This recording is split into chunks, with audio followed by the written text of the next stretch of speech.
નમસ્કાર દર્શક મિત્રો, હું છું રૂપલ લુણીચિયા. સંપૂર્ણ ન્યૂઝમાં આપનું સ્વાગત છે. તાજેતરમાં તારીખ 24 મે 2026 ના રોજ પાલનપુર ખાતે સંસ્કૃતિ આર્ટ ફાઉન્ડેશન દ્વારા આયોજિત ભવ્ય ગુજરાત ગૌરવ એવોર્ડ 2026 સમારોહ લાડુમાં કાઠિયાવાડી હોટલના ભવ્ય હોલમાં યોજાયો હતો. આ સમારોહમાં બનાસકાંઠા જિલ્લાના જાણીતા સાહિત્યકાર, શિક્ષણવિદ, પત્રકાર તથા અનેક એવોર્ડ વિજેતા પ્રવીણભાઈ જોશીને ગુજરાત ગૌરવ એવોર્ડ 2026 થી સન્માનિત કરવામાં આવ્યા હતા. આ એવોર્ડ લોકપ્રિય ટીવી ધારાવાહિક તારક મહેતા કા ઉલ્ટા ચશ્માના પ્રસિદ્ધ કલાકાર શરદ સાંખલા એટલે કે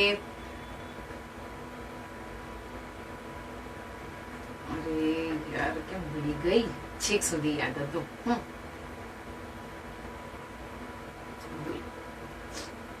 તાજેતરમાં તારીખ 24 મે 2026 ના રોજ પાલનપુર ખાતે સંસ્કૃતિ આર્ટ ફાઉન્ડેશન દ્વારા આયોજિત ભવ્ય ગુજરાત ગૌરવ એવોર્ડ 2026 સમારોહ લાડુમાં કાઠિયાવાડી હોટલમાં ભવ્ય હોલમાં યોજાયો હતો.